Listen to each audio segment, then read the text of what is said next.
This episode is brought to you in partnership with Choose Chicago. Capture the excitement. Yo, what's up, everybody? How y'all doing? Great. If you read the title of this and you see they did this before, that's because we did this before. It's a great intro. Sometimes sequels can be great. You know, Yeah. and we out there to prove it to y'all, man. 77 Hey. Flavors of Chicago, starting right now.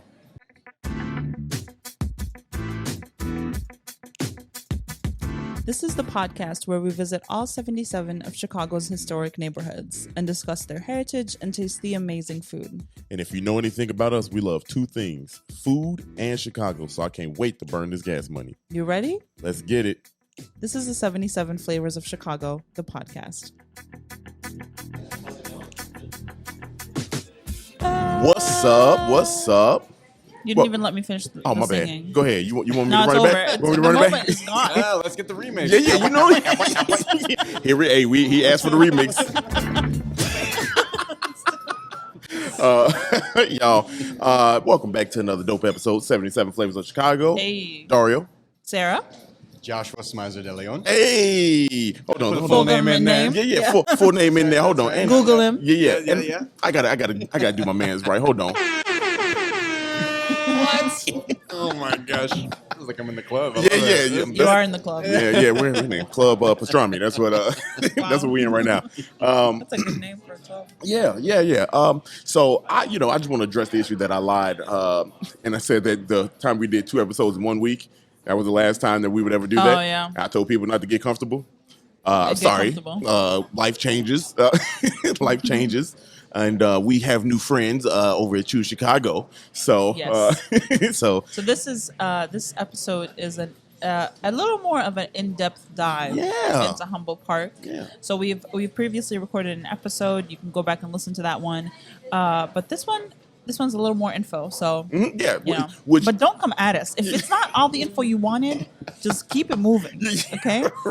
right. Well, actually, our guest is a podcaster, so go listen to his podcast. Yeah, right. You He's get gonna more tell info there. you more about that. You know what I'm saying about Humboldt Park. Yeah. But speaking of which, Josh, why don't you go ahead and tell the people who you are, give some insight as to what you are, who you are, and what you do. Sure thing. Well, first off, Dario, Sarah, thank you so much for having me on Of the course. podcast. I appreciate it. Always. Absolutely. Oh yeah, thank you. Yeah. Always awesome to meet fellow podcasters in Chicago. Yeah. So a little bit about myself: born and raised in Chicago, specifically here in the Humboldt Park neighborhood. Did a lot of community activism work, organizing work. Come from the nonprofit world, professionally, day job, because I don't make any money off the podcast that I do. And that's just a labor of love. But my day job, my background's in communications. But I've done all types of cool stuff. I've taught at DePaul University. I've represented clients like Hershey, Scott's Miracle Grow, What? Hyatt. Done some cool stuff like that. All right. I got to beat my First buddy coin. and Deshaun though. Yeah. We got a war going on here. Get my coins up. So just did a lot of good stuff. I mean, I bleed Humboldt Park, red, blue, and white. Hey. Of our bandera, our Puerto Rican flag. Let's go. And then now, I mentioned it before, got a podcast. Y'all mentioned it before. I got a podcast. Definitely go check out the Paseo Podcast when you get a moment. Cheap plug. Don't ain't no Oh, cheap no. right here. No, we got coins to Yes. spin, my brother. So, well, a high-level view of what that podcast is. Basically, at the heart, it's just highlighting stories by, from, and about the Puerto Rican community. Mm-hmm. So we'll get activists on, artists, authors, politicians, and we just talk about everything from historical moments in Puerto Rican history, historical moments not just here in Chicago, but throughout the diaspora on La Isla, sometimes it's just a profile on somebody that's just doing cool stuff. Yeah. Either way, every episode that comes out every couple of weeks, there's going to be a different Boricua in the guest chair. And I think the conversations we have are always quality. Definitely brings a lot of joy into my life, being able to do that and meet Puerto Ricans from all around the world. Yeah.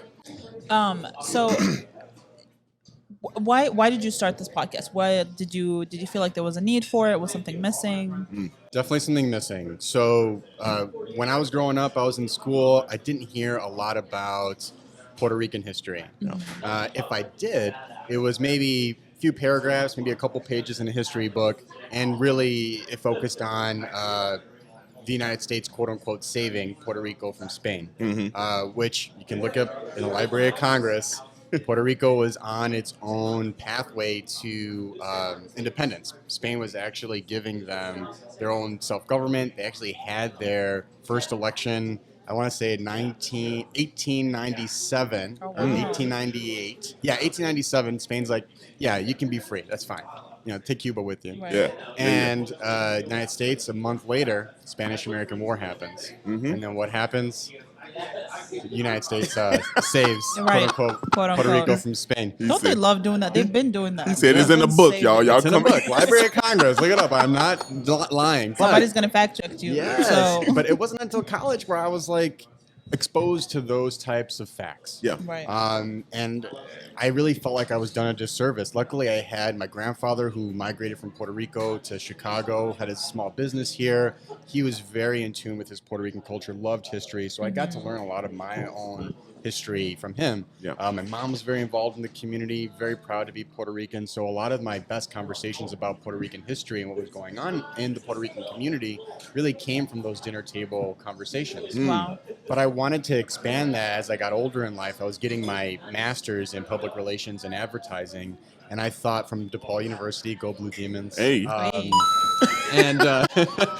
And so I get the master's, and a part of that was putting together a portfolio of your work. And I didn't want something that was finite. I want something that brought me joy. I want something that was meaningful to me, true to my identity. And I said, well, I like podcasting. I listened to a bunch of them. Yeah. It's not that hard. It is very He hard. said, yeah. Let them know. Don't be fooled, y'all. Do not be fooled, y'all. And I was like, all right, let me give this a shot. And then I partnered up with the Puerto Rican Cultural Center here on Paseo Boricua, and they were like, yeah, well, what do you need? Put a little studio in there. Next thing you know, we're having people on like Sonia Manzano from Sesame Street. We've had That's our crazy. Congressman, Jesus Chuy Garcia, on the show, Yeah. although he's Mexicano, but he's always welcome to the Boricua Right. barbecue. Yeah, there you go. He got his invite. But he only has an invite. He's earned his stripes. But that's really where it came from. I saw a void. I wanted to learn more. My grandfather passed away in the mid 2000s or mid aughts, I think we call them. Yeah. So and I was getting older, moved out of my parents' house, and I needed to scratch that itch. So I said, let me do this, and it's been a great way to kind of force myself to stay up to date on the news coming out of the island, Right. throughout the diaspora, and it's a great excuse to meet other Boricuas doing cool stuff. There you go. I think that's probably the coolest thing is how it came about. Because you're right. It's probably why we do this podcast. We're for a number of reasons why we do it. But it's good to hear, the story of Chicago from a minority point of view that doesn't get talked about a lot. You know what I mean? Like, and I think it's very dope because, like, honestly, we don't talk about, like Puerto Rican specifically situations all the time. And even when we did this the first time around, we learned a shit ton. You know what I mean? Right. Yeah. The first time, and how things can get misconstrued in the news and over time in history, just like Black American culture. You know what I mean? Like it doesn't. What they teach you in the schools is part of the story. So very dope to have that podcast be something out here. And I just want to say, y'all, man, he's one of the dopest people on Twitter. Come on, you know, now. Come on, No, now. for real. No, for real. I mean, because like we still fans of a lot of things that happen. So when like we reach out, we like, oh snap, yo, did you see who reached out to us? You see him? You know what I mean? Like, so it was like an absolute honor, man, to have you kind of interact with us on there. So and to put a face with the podcast and the Twitter handle now is a beautiful thing. So Thank you. I Absolutely. really appreciate that. That means a lot. You never know what you're doing if people like it. Right. I think as you all know, you like what you do, Yes. and if that brings you some side of like joy or passion, that's a beautiful thing. That's the beautiful thing. So to hear those kind words, it's very much appreciated. Very Absolutely. much like your show too. I was telling you before we recorded, I was listening to that Humboldt Park episode, and I was like taking notes. I was like, Dario, man, I love your fun facts, but we got to get more in there. Let's go. But Hey. I'm so I'm biased. Yeah, too. Like, you know what I mean? Like, no. We love it. I mean, Yeah. and so we were off air. I was telling you that we went through the first time and trying to sum it up so quick. The second time around, I'm like, how did I not talk about that? You know what I mean? Yeah. Like, and It's so hard. It's so There's hard. so much. It's so hard, and it's good that we have the neighborhood where we could deep dive into it and talk to somebody who does know. You know what I mean? Somebody who's in this, and you give us the point of view of what's going on. You tell us. You know what I mean? Because this whole podcast is about learning in general. So we telling Chicago's history. We talking to Chicago people. So none of us have it 100% down. That's the point of it. Right. You know, Yeah. so I love it, man. Like, shoot, it's okay. You better than some of these people that be leaving reviews, man. Like, they be leaving these reckless ass reviews, man. So Brutal. I'm sorry y'all have to deal with man, that. it's all good, man. It's part of the Chicagoans job. are tough. It's literally like two people. Yeah, And- yeah. The same two people? No, Probably. yeah. No, it's Just creating different handles. no, it's literally two reviews and it's from two people. Yeah. You're used to it. I'm used to it. Have Like, you ever gotten heckled?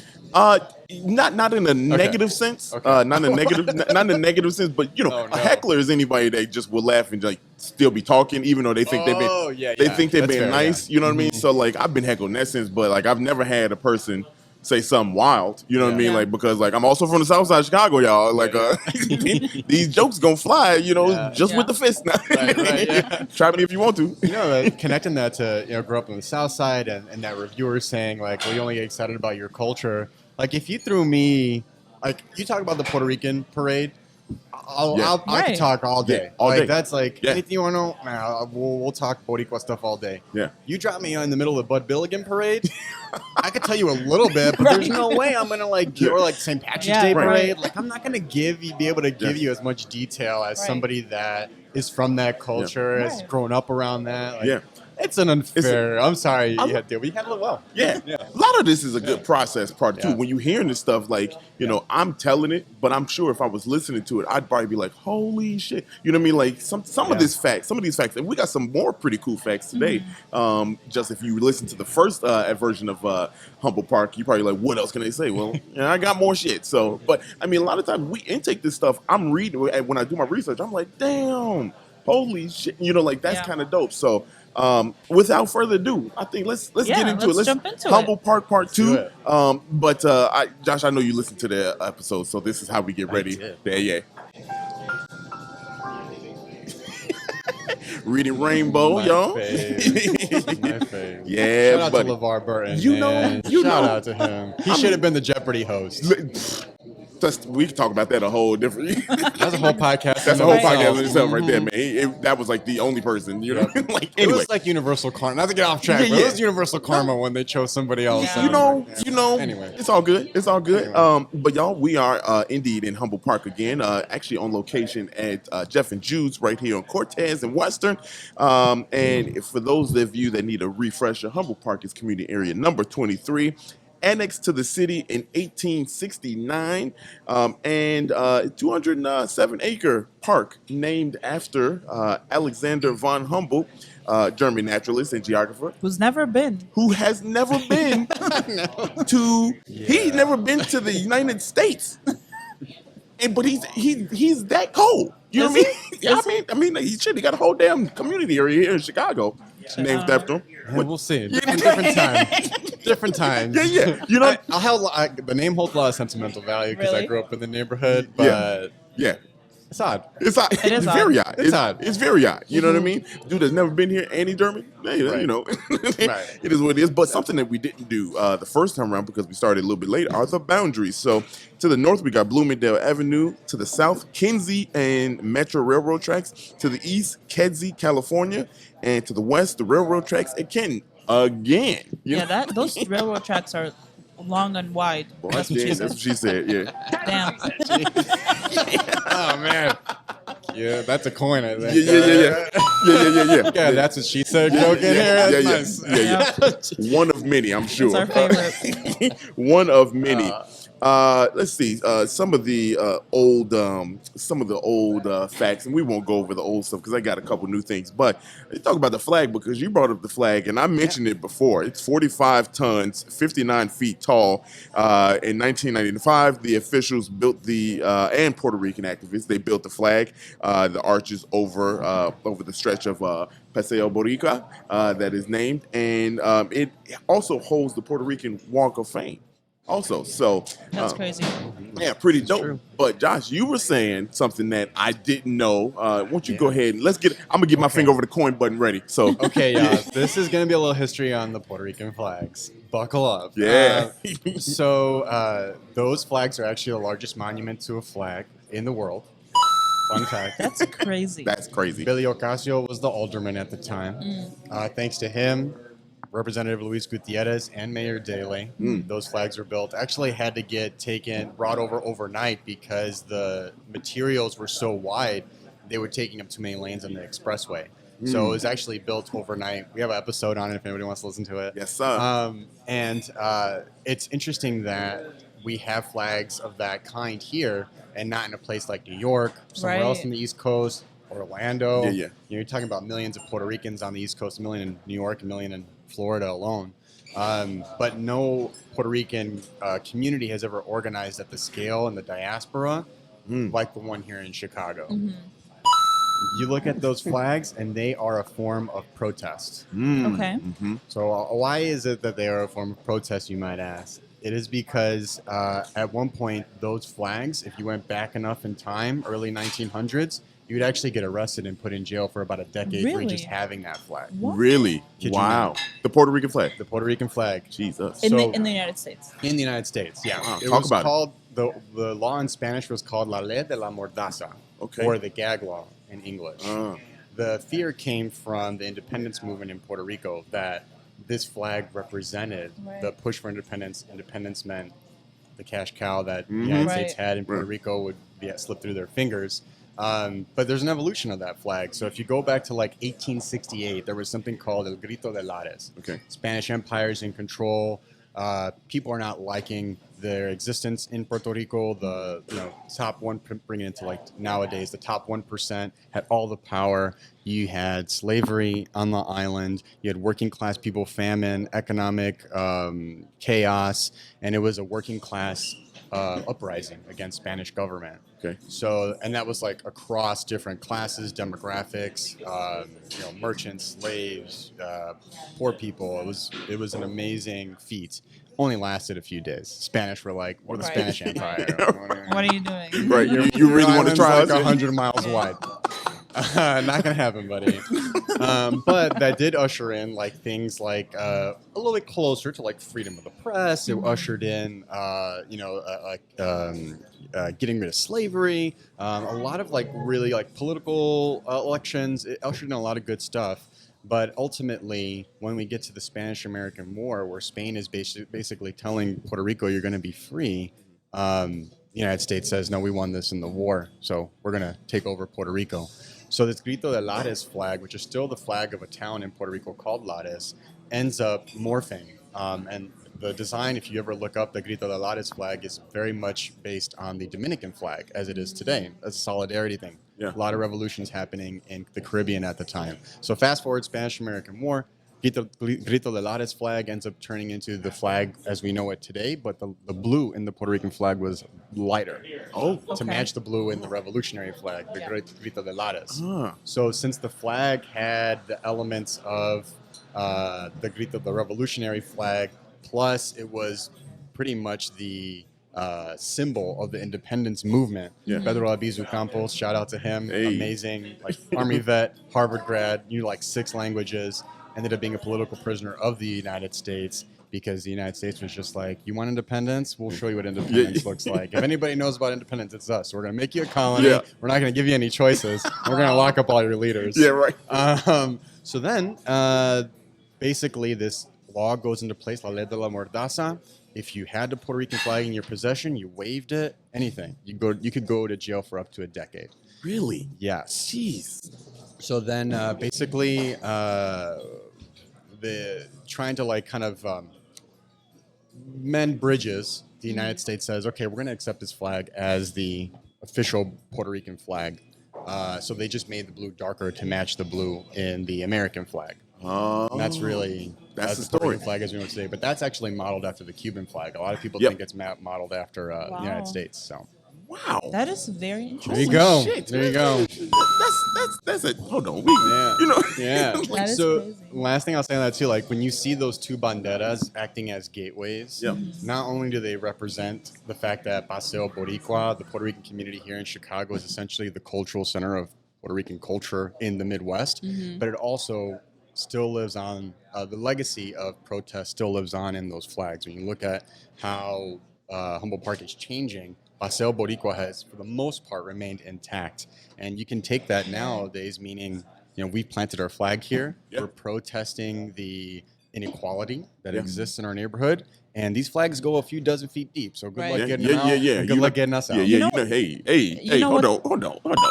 That was a bar that last. Yeah, come on. But you know what that reminds me of is when we were in Chinatown and they kind of did the same thing. They changed Yes. the architecture and Yes. they adapted.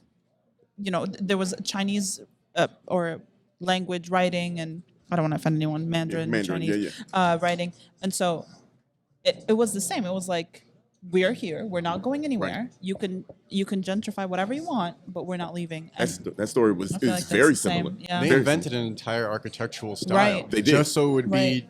just so in your face that Yes. you tried to gentrify Yes. them Yeah. out. Yeah. You knew what Who it would wanna was. deal- Yeah. what developer, they like these little ticky-tacky boxes. Yeah. You know, Yeah, and I yeah. kinda like all the ornate Yeah, stuff. yeah, and it is beautiful over there. Yeah, it is it really beautiful is. over there. Yeah. That is, you said something that I'm gonna get to how Puerto Rico, this part of Humboldt Park is kind of like nationally recognized. We'll get to that in a moment. But some more fun facts about Humboldt Park. Did you know the actual Humboldt Park is not even in the community area? It is in West Town.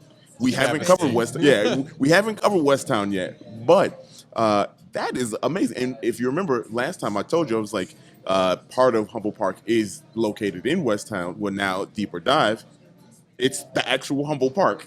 So that is crazy. That's crazy. Yeah, that's out of control. Humboldt Park, actually, to add on to that, Yeah, go ahead. has the largest collection of Puerto Rican art in the world besides the island. Hey, We have Really? Humboldt Park hosts the National Museum of Puerto Rican Arts and Culture. Right. so look at my man. Look at my man jumping in. 2001 founded, got accredited 2011. Hey, I'm gonna jump ahead in a second because he just. Boy, Oh, no, did I get your fun fact? Oh, man, I'm sorry. This is what we doing. You a man of the people right here. You. This is your hood, man. So, real quick, you know what? Let me skip to that. Let me skip to that because that's such a dope. I'm throwing everything off. No. I love it because that is a dope ass fact. The National Museum of Puerto Rican Arts and Culture is the only self-standing museum in the nation that showcases Puerto Rican arts and culture year-round. And to your point, in 2014, it was actually recognized. They changed the name to say national because Wow. it is the only one in the country to do what they do for the culture and for the arts. So fantastic. But we got like 800 McDonald's. You know, Like, what? Over a billion served. You know what I mean? Like, Oh my God. you know, But yeah, but that speaks to the point I was saying earlier. Like, you look at any other Puerto Rican community in the diaspora, no one has organized at the level that the Puerto Rican community here has. I actually want you to define that word. you know, I was just Well, thinking. here's the thing. Diaspora? Yeah. So, Oh, I so got you. as like my family's Palestinian, so we are children of the diaspora as well. So I know, but I want you to, for anyone that's listening that's never heard that used in context. Can Sure. You, Yeah. So I'm not going to give you the Webster dictionary. Right. I'll keep it short. Yeah, But essentially, it's anybody that's been displaced from their homeland. So you think about the Jewish people being displaced from Israel by the Romans, centuries ago. You think about Palestinians being kicked out by Israel Yeah. of their homeland. Same thing with Puerto Rico. I mean, right now we live in a world where the majority of Puerto Ricans don't actually live in Puerto Rico. It's about 3 million on the island, Yeah. 5 million here in the United that's States. Wow. crazy. Wow. Mhm. Yeah. So I'm I sorry. wish I could get 8 million podcast listeners. Hey, but man, we'll speak get it there. to Speak it existence. into Right. existence. There you Will go. it? Just put it out there, man. just put it out there, y'all. No, but it's a crazy little seesaw. We Yeah. just kind of transferred populations, but that's what colonialism will do to you. Yeah, and we talked about it in the first episode. Y'all go back and listen because it did have a lot of. We did talk about how it moved, kind of like the Great Migration. You know what I mean with blacks. You know what I mean. It's the same situation. It's the same situation. Close around the same time. You know what I mean. Time frame and everything. So. Without white flight, you wouldn't see Puerto Ricans in the Wicker Park area. You Right. wouldn't see them in Humboldt Park. Man, but this Yeah. man is you in my brain, It's Josh. like, You in my brain. isn't it funny how it Simpatico. works? Yeah. Yeah. Isn't it funny how it's like white flight and then they come back and gentrify that same area? Yeah, right. Oh yeah. Yeah. Oh yeah. Lincoln Park's a perfect example. You know, I DePaul's my alma mater. Met my wife there. My dad worked there. My mom graduated there. I got married there. Worked there. That's crazy. Life is there. But they are the reason that Puerto Ricans got kicked out of Lincoln Park. Yeah. You know, we Really? had white flight. Puerto Ricans were, that was it. That was like you'd have Puerto Ricans coming from New York, coming from the islands, and search for good paying jobs. Yeah. And then they settled down in Lincoln Park. DePaul was like, no, we're going to start a university for lower income, first generation, second generation students. And now it's like $50,000 a year. $50,000 a year basically have taken up. It's not even Lincoln Park, it's DePaul Park. Right. So, yeah, to your point, I mean, Puerto Ricans have moved around just like many other BIPOC communities have had to kind of get pushed out at the behest of the more affluent in our society. At the behest of, I like that. I mean, that's a good one. His vocabulary in this episode is just out of control, man. Like I'm sitting, I wanted to say, what the hell is diaspora so bad? But he sounds so eloquent saying it, so I didn't want to stop him, man. Like, so I'm glad you said it because using my brain. It was a good question. Good question. Man, look, it's a fire question because I mean, I think people want to know. They want to know. I'm sure somebody else listened to it. Yeah. But to your point about the Lincoln Park, we learned when we did the Lincoln Park episode that they really came to Lincoln Park and Humboldt Park is a byproduct in a sense, because that's where they had to go, So, it's crazy how all this is all tied together. It's almost like it's the same city. It's the same city. You know what I mean? Like it's wild how we figured this out. But white flight happened. But when people don't realize that the whole South Side at one point was a Humboldt Park, not Humboldt Park, Hyde Park, right. And that was all. It was like a getaway for. It was a getaway, you know what I mean? Like, and that was the South Side, until it was Al Capone and them boys. You know what I'm saying? Like, so, man, the more and more you dive into the city's history, man, you learn it's such a. That's why we keep saying Chicago is such a great city. You know what I mean? Like, it is great because we've been through a lot. We have some resolve that is second to none. You know what I'm saying? Right. I don't know. I could just give Chicago their roses. You know? Hey, I think there's something to said about the resolve, specifically the BIPOC communities that exist that make up Chicago. I mean, talking about the South Side, I immediately, even not super South Side, but even further south of here, you think about people like Chairman Fred Hampton, who was doing great stuff. That could be a whole episode of itself. You know who Chairman Fred is? Shame on you if you live in Chicago. Read it up, watch a documentary. It's sad story, but also uplifting at the same time. Yes. But you look at the example of the Black Panthers. Something similar to that was in the Puerto Rican community here in Chicago. Actually started here in the Puerto Rican community. They're called the Young Lords. Have you ever heard of them? Hi, we talked about it on the first episode. Okay. Yeah. Well, they started in Lincoln Park. You never know. Because you kind of whitewashed them away. Yeah. But they started here and basically, did a lot of the things the Black Panthers did. It was peace. And also another, again, I love that we can throw back now, to these episodes. Go listen to because they are good episodes. And I'm not being biased. We're giving knowledge here. They are good. Yep. But the Young Lords also helped Harold Washington win his bid for mayor of Chicago. So all this shit ties in, man. Like that was 100,000 folks that he got that he got their buy-in and they vouched for him. You know what I mean? After they were depicted as bad people, you know what I mean? And thugs, and really that's not what it was. It was fighting for their equity, really, it was fighting for the equity in Lincoln Park, and you pushed us out to Humboldt Park. So now we want this man. He gonna help us out. He listening to us at least. So. Man, I mean, it run deep, man. Yeah, I mean, even the Rainbow Coalition. I mean, you're talking 70s, 80s. I mean, Young Lords were a part of that with the Black Panthers, other white folk. Like a lot of it was based on coalition building as opposed to what at face value separates us, quote separates us. And let's look at it from an economic landscape. And, we see the fruits of that in someone like Harold Washington getting elected. I mean, he ushered in how many elected officials of color. Man. Now, I will say this, not all skin folk are kinfolk. Yeah, man, look. Everybody is going to, anybody you elect in office just anybody that, you elect based off the status of their identity, you might be set up for failure. But he ushered in a lot of heavyweights in the city. And I still, to this day, think Harold Washington was one of the best mayors we ever had. He was really treated fairly. Very unfortunate. Very unfortunate situation with him, man. If y'all don't know about that, y'all need to go. Yes, read it up. Watch a Harold Washington interview. Go to the library. They're pretty cool. Oh yeah, go to the library downtown and go upstairs to the 9th floor. Yeah, it is absolutely Check out the gorgeous. Harold Washington Museum. Shout out to them. Love it. Got a few fun facts also for the area here. Did you know the first Dominic's grocery store was opened here at Ohio and Evers in 1918? Wow. Wow, I did not know that. Yeah. By Dominic DiMatteo. All 72 stores closed in 2013. But yeah, the first Dominic's, and this is one of those things where you got to be a Chicagoan or Chicagoland, to be fair, to know what Dominic's is. That was the place. That was where we got our groceries from. So yeah, that was started here. Unreal. Did not know that. Yeah. Here's another one. I'm not sure if anybody knew. Schwinn Bicycle Company. Did know that. Okay. I think we talked about that last time. Did we? Okay. It's located here near North Avenue and Costner from 1901 to 1986. And the new location now is actually North Grand High School, which was built in 2004. So Schwinn bicycles. So all those bicycles that we used to ride back in the day started right here and was open right here in Humboldt Park.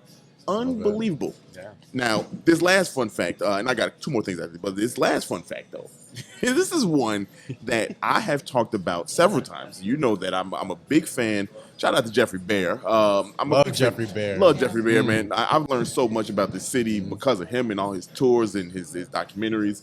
And so I knew this fact, but I didn't know quite the pinpoint of it.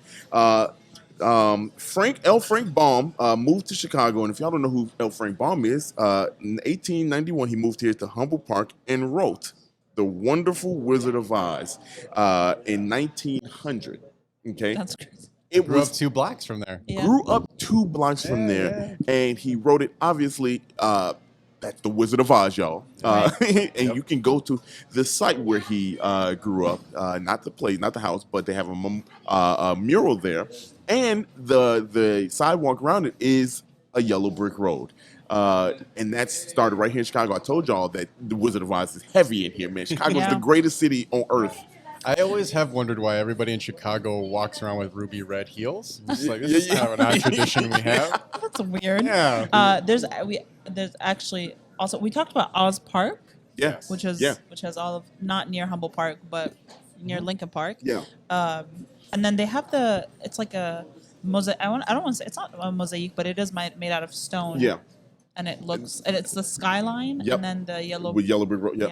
Yeah. Really cool. Chicago is I'm telling you, like, you'll take Chicago out of the mix. A lot of things. A lot of things go away. Yes. Think about that. I'm sure Frank Baum would have wrote the Wizard of Oz. It would have become a stage play to this degree. I don't know. You know what I mean? Because like I'm sure a lot of the inspiration is from his life, and growing up in Chicago and seeing Chicago grow. Because think about it, in the 1900s, we already had 2 World's Fairs. Right. We already had 1 World Fair at that one point, and we were on our way to another World Fair. So city burned down already. Yeah. So I'm sure his inspiration come on now. You can't tell me that he didn't get some inspiration from Chicago, his time being here. Yeah. He's probably drinking a lot of PBRs. Those were introduced at the World's Fair, by the way. Yeah.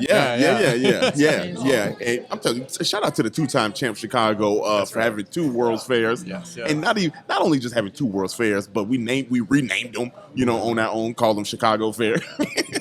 That's so Chicago. There's also beef if people care about World's Fair history trivia. There's actually, I'm not going to go into too much detail here, but there was actually a big beef between Nikola Tesla and Thomas Edison over who would light one of the World's Fair, and J.P. Morgan Chase was involved. There's a whole thing. Really? Wow. Yeah.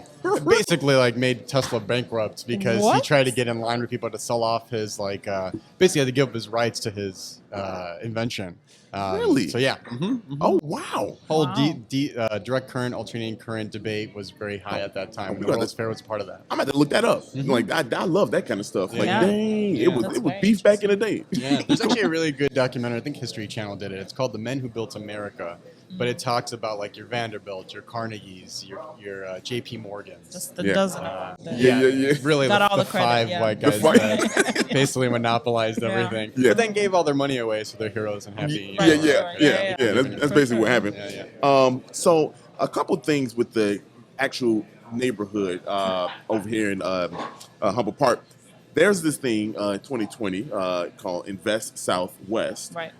where take the south and west community areas and uplift, try to rebuild, rebrand, bring housing, job opportunities, and basically rebuild what the culture once was, because we know how things have gone south for some of the places. So here there are 2 winning projects that I want to kind of talk to you about that are I saw that are really cool, and I think gonna do a lot of good things. But I want to hear your take on it and how it affects the actual community, people in the community.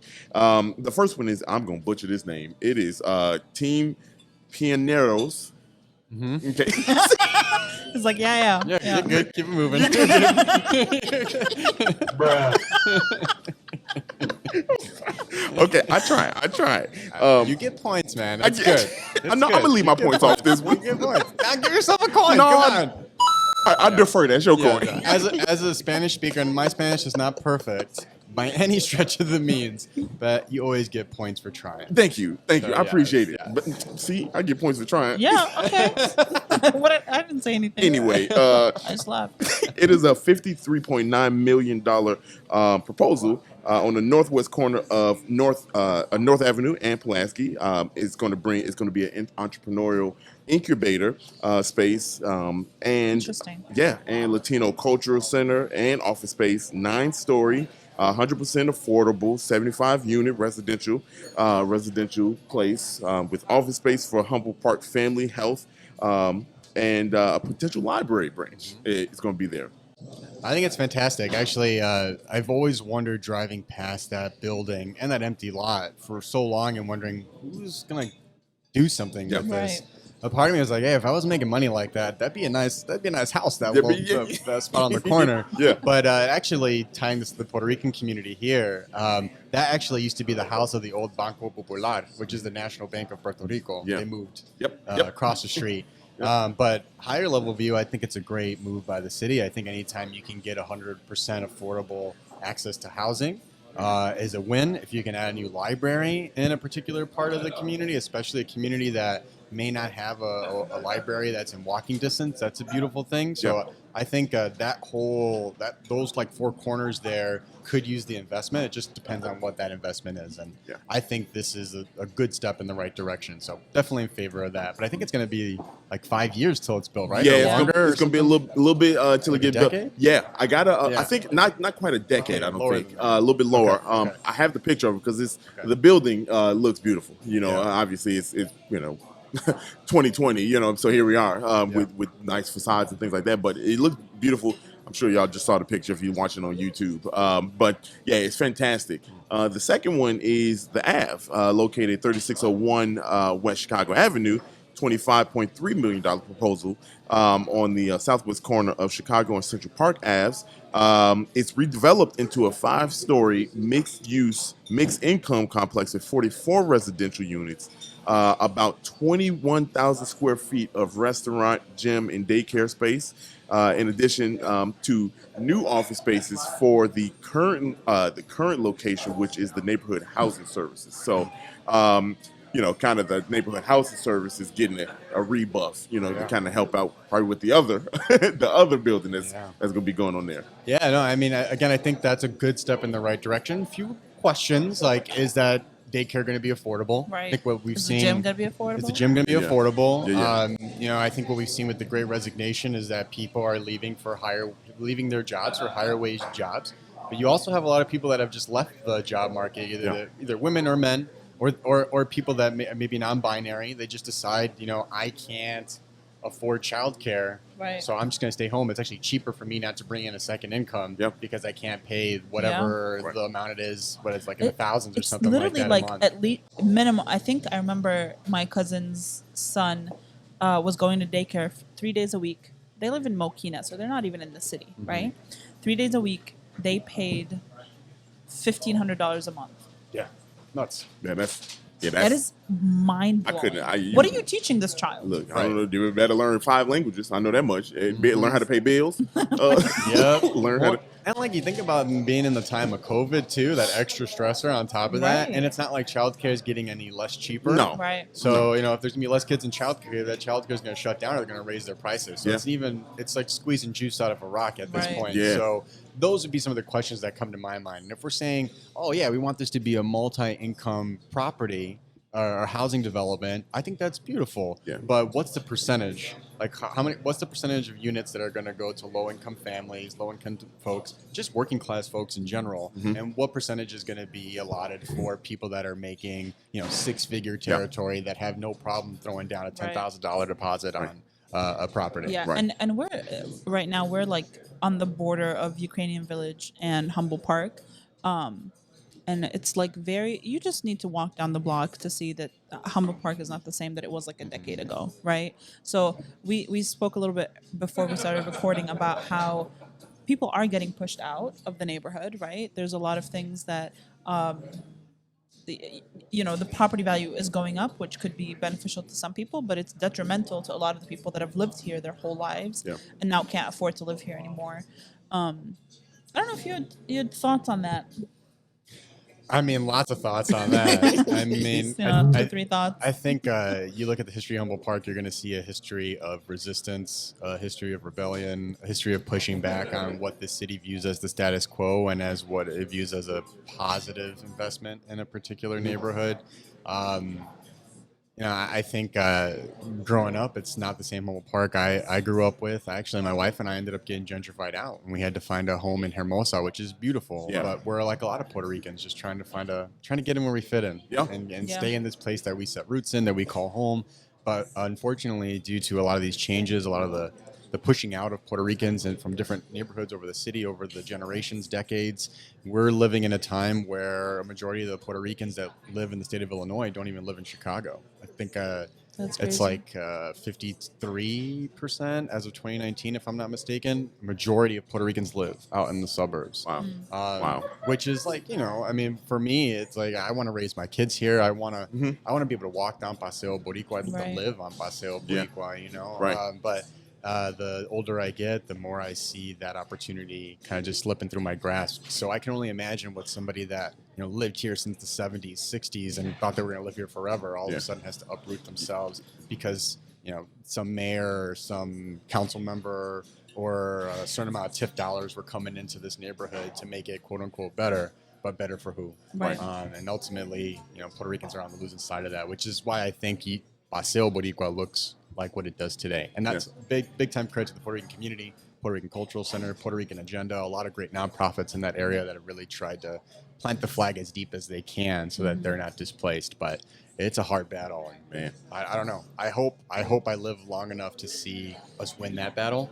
But the way Chicago works, Right. I wouldn't be surprised. But we see a lot of that in Puerto Rico as well. Right. We got a lot of, funny enough, cryptocurrency millionaires and billionaires buying up property there and kicking people out. And we might live in a world where we might have a majority of people living in Puerto Rico not actually be Puerto Rican. Right, man. To preserve some of that history, I want y'all to just go down and look at the museum, the National Museum of Puerto Rican Arts and Culture. Take it, come out to this neighborhood and see what it's all about. Like I said, the first time we were around, we never had a lot of the food that we ate. What was the name of that sandwich? The Jibarito? Jibarito? The J's the H. Yeah, I know. I don't know why. So I knew that. You know what I mean? Like, I don't know, man. He's like, I don't know if I gave you a pass on the first one. No. I'm messing with I thought you. it was. I don't know. Anyway, but we had that. And that sandwich actually was created here in Chicago. Yes. So it's funny that a lot of the culture is kind of shifting, but a lot of that started here in Chicago. Like something like that. If you come to Chicago, it's such a dope city. You just got to be here, man. You got to be here and kind of intake this culture, man. So it's dope to like come around, like I said, the second time and like have somebody that's intertwined into the neighborhood, into the community, and can speak on it. You know what I mean? And not just somebody telling what they read. You know what I mean? Like so, man, y'all, that was the facts, man. That was the facts. If y'all like it, listen to it again. If you didn't, well. If you're looking for a good example too, if you're looking for a good example of the Puerto Rican community coming together and just saying, we're fucking pissed off. Yeah. Look up, Google, 1966, 1977, Division Street and Humboldt Park riots. You'll notice that there's a lot of parallels to what we're seeing today with a lot of the civil unrest that we had a summer ago same thing was happening in the 60s and 70s in Chicago. Yeah. Y'all go look that up. I saw that, and there's some things I left out on purpose just because. That's a whole nother. People don't know when they Google it. That's you gonna see it. Yeah. And Yeah. So, but would you? I was just gonna let's talk about the food. Oh yeah, I was about to say we go eat some food. We're gonna take a little break. We're gonna eat some food because we are at Jeff and Jude's, and they have some fantastic sandwiches that we only had half of. So big. They are. That's what she said. That's what she said. So we're gonna. I opened the door for that one. You did. Yeesh. Yeah, you did. Y'all, we'll be right back.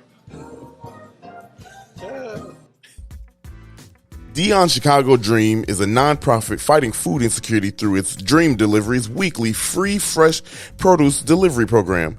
The goal is to feed families, create community, and fuel hope. You can visit www.Dion'sChicagoDream, that's DIONS, ChicagoDream.com, or search Dion's Chicago Dream on social media to support. Learn more and join the food fight.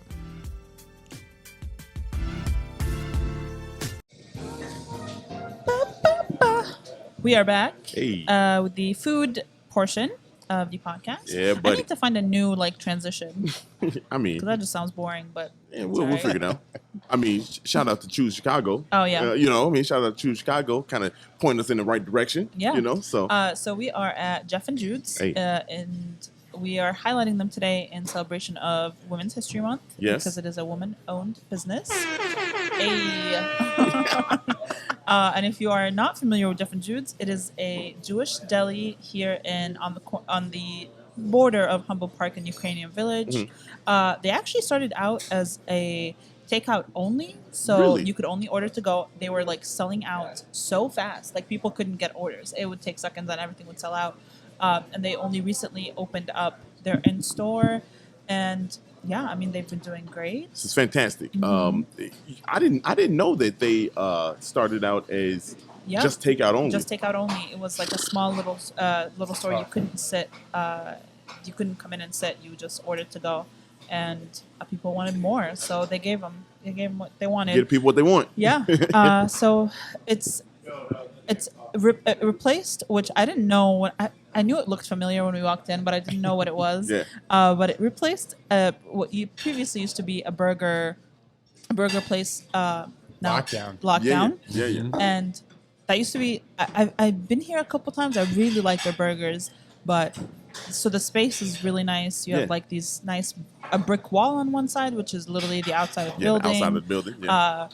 There's a really cool garage door, which I assume they would open during the summer. Summertime is lit. Yep. And then you have the front, countertop area and little deli, and then the kitchen's in the back. But it's very white and spacious and bright and looks very aesthetically pleasing, I would say. Yeah. It feels like a diner mixed with a upscale chic type of vibe. You know what I mean? So it's an LA vibe Jewish deli. That's I'm getting some comedians in cars getting coffee Yes. vibes from Yes, this. Okay. Exactly. Okay. Exactly. It's very LA, and that's the vibe that they went with. Okay, and I like it. It works. Mm-hmm. It works. You know what I mean? I will add this. We were talking about this before we hit record, but Lockdown Kuma's Corner connection here for people that like Kuma's Corner. Yeah.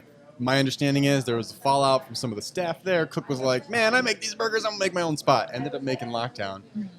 So that's why if you ever came here when it was open, you were getting the same quality, a bit cheaper. Okay. Same Kuma's quality, but New ownership. Yeah. Kuma's Corner quality. But yeah, it's a mouthful. man, I can't talk today, man. This interview should have been Kuma's Spanish. Corner quality. I'd have been sitting I here could barely quiet. speak both. Yeah. I would have said "see" a lot. Yeah. See, that's Dario's go-to yeah. response when someone addresses him in any other language other than English. Nice. It could be whatever, and he would respond with "see." Yeah, I like that because you kind of hedge your bets. Either they speak Spanish and they're Right. like, "Oh, what am I looking at? What are you asking me to look at?" Something on the Right. spot. Yeah. Oh, yeah. Okay. Well, I see you. What's up, man? How are you? Hey, that's funny. That was funny. We had a lot of food. So the sandwiches here, y'all, are Huge. yes. I mean, Oh, you know what I like? is that the menu is like concise. Yeah, it's very that. easy. You would love really that. like that though. I know. Like, that's your thing. You don't like. I don't like an overwhelming menu. Yeah. And Because that means you're not doing everything really well. That means you only have. Sorry. Go ahead. So no, Sarah, I interrupted you. Go ahead. Oh, go no. ahead. No. No, go ahead. Oh, I was just gonna say you sound like a Kitchen Nightmares fan. Did you ever watch I am, that? for sure. Okay, Yeah. For because that's like sure. the biggest thing. Gordon Ramsay. That's one of the top things. He's Yeah. like, this menu is too long. But Yeah. the idea behind it is that if your menu is too big, that means your chef doesn't know all the items very well. Yeah. So like I didn't even as a think about that. person, you can only memorize so much. You can only master so many recipes. There's no way you know how to do 20 entrees I didn't really even think well. about that. You know what I Right. mean? So if you have like 5 things on your menu, that means You're your a chef is master. doing all 5 Yeah. really Yeah, well. you're a master at that. So it's hard to miss. That's I started watching Kitchen Nightmares a few years ago, and that's the vibe I would get going Yeah. to Golden Nugget. You Yeah. ever been to Golden Yeah, Nugget? yep. Man, that's great at like 4 a.m. Yeah. 2 a.m. That parking lot is a bitch. Yeah. You know, Yeah, get after in some drinks. Yeah. But after watching Kitchen Nightmares, I'd go through this Golden Nugget Yeah. menu. I'm like, man, there's like 20 pages Yeah. here of stuff It's and insane. like 10-point font. Yeah. Like, Right. it's like, It's you know, insane. how are y'all making all this? Yeah. Right, Yeah. right. A lot of it probably is like from frozen. A lot of it is like not fresh. Oh, yeah. So that's the first thing I look at is how big is the and menu. I think they make it it's definitely understandable. You know what I mean? Like this menu Yeah. right here is you get your basics. You know what I'm saying? But like this, not that the sandwich are basics. You know what I mean? Like I know. Like, do I want a Reuben with this, or do with that, or with this, or Right. do I just want a pastrami with this? No, it tells you mustard, rye bread, you know, Yep. pickle on the side, Horseradish. horseradish. You know what I Pickle mean? on Like, the side. and I think for somebody like me, you know, I'm a not a picky eater, but like if I see some shit I don't know what's on there, I'm like I don't want to deal with this. Right. You know what I'm saying? Like I don't Yeah. want to deal with that. Yeah, I think they keep it like fairly simple and Yeah. straightforward, and I shy away from this word, but traditional. Yeah. In a sense. So it's they're not like trying to overly complicate and make it like gimmicky. Yeah. Like it's just you get what you're looking at. Yeah. And what you expect. Honestly, when I looked at the prices, I was like, I wonder what portion this is, because this is not a cheap sandwich. Not at all. The Nope. cheapest sandwich we got was like $18, Yeah, and that- that is just the that might have sandwich and been the me. pickle. Yeah. But it is packed. Yeah. Like you're not finishing that sandwich. Yeah. Which, by the way, none of us finished. Yeah. If we go down the line, Josh, what did you get? I had what did I have? Oh, I had a corned beef corned beef on rye. I was going to Yeah. corned beef hash. Yeah. Corned beef on rye, fries on the side. Didn't finish either of them. Yeah. Not even. Yeah. But delicious. Yeah, it was really good. I had the Reuben fries on the side. Both portions were huge. Even the fries was a lot. I feel Yeah. like we could have shared a plate of fries. Yeah, easily Oh, shared a for plate. sure. Yeah. I had the pastrami. The pastrami had the mustard on it. It's something they said they had like mustard with like Mustard seeds. Mustard seeds. Yeah. You know, and let me tell you, I love that. Yeah, it was fire on the rye bread, of course. Had a nice char to it. Yep. Had a nice char. I mean, and it was like so like tender. You know what I'm saying? Like It's probably slow cooked for a long time. I mean, so how do you slow cook something and it be that char on the outside and that tender? Well, what you do is this is what I think, I don't know how they do it, but you char the outside. Same way you would like cook a steak is like you get the outside first. Yeah. And then you like stick it in the oven to cook the rest. So you get the char on the outside first. I had no clue Same about thing that with like either. salmon. So You you would sear it and you would you bake sear the it, skin or- and then you would bake it so it cooks all the way through. Interesting. So yeah, that's how you get the crispiness on the outside, and then you stick it in high heat for however long. Oh, okay. I didn't know that. I'm taking notes. Yeah, I'm you like, know what all I'm right, saying? this is what I'm Hey. cooking for my wife for dinner. Yeah. tonight. This is the chef Yeah. right here. She a beast with it. If it doesn't go well though, Sarah, Yeah. I'm telling my wife to I'm call blocking you. you. No. yeah. This doesn't count as blocks. yeah. We taking this episode down. Yeah, Like, right, yeah. you know?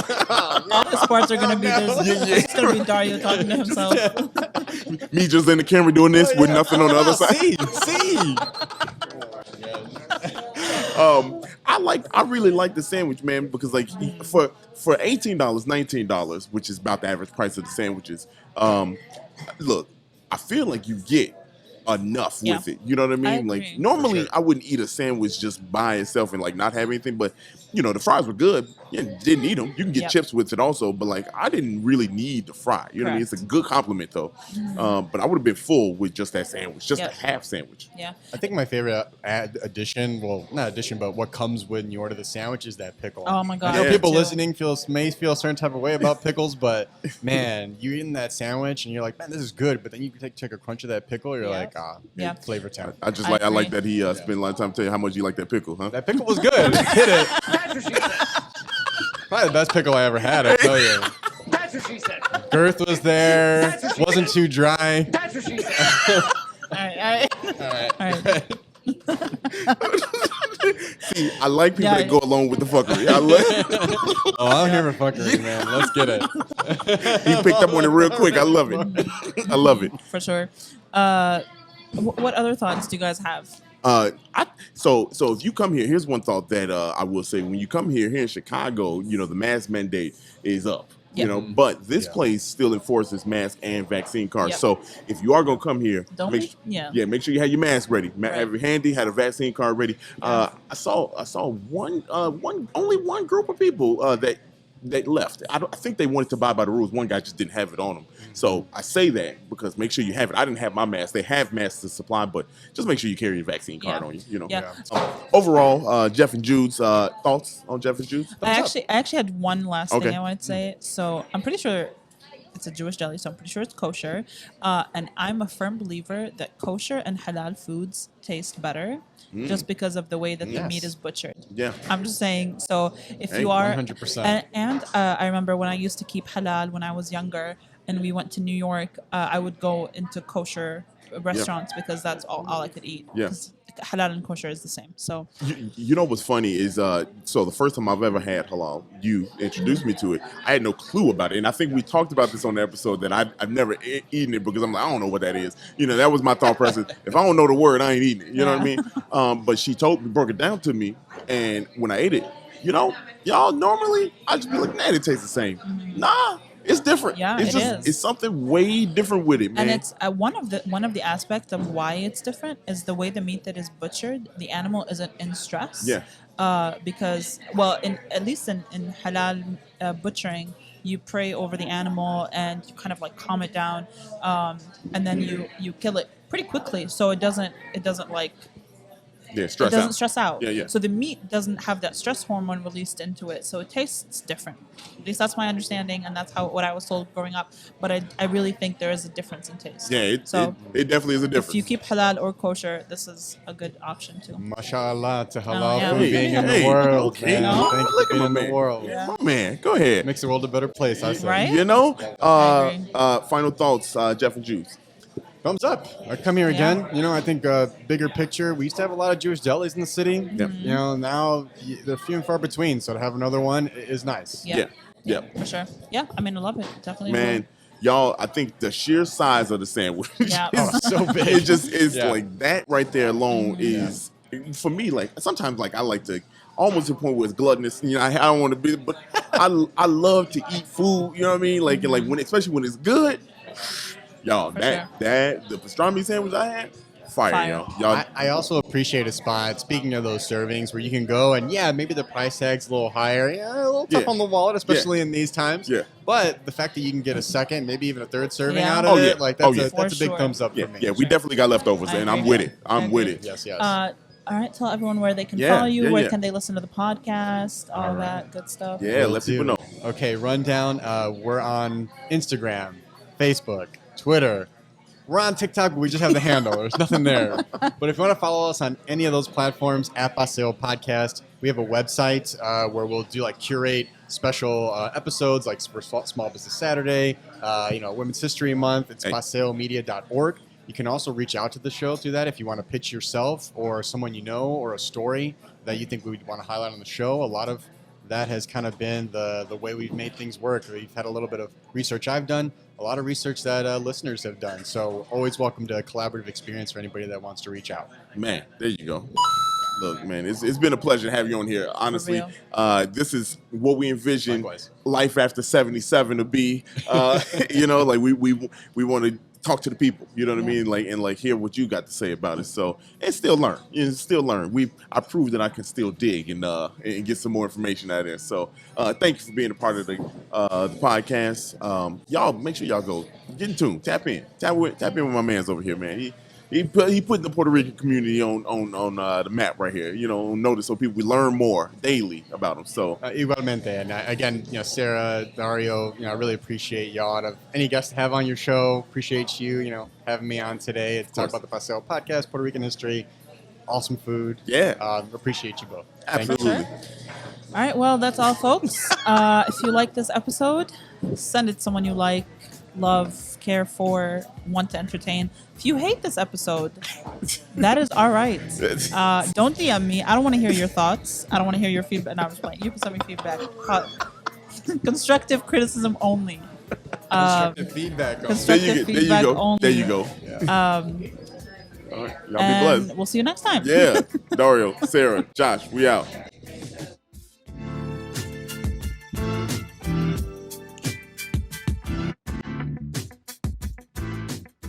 Thank you so much for listening to this episode of 77 Flavors of Chicago. We look forward to having you again next Monday. So make sure you look out for us on any platform where you can listen to a podcast. Make sure you rate, subscribe, and do all the things. And we'll see you next Monday.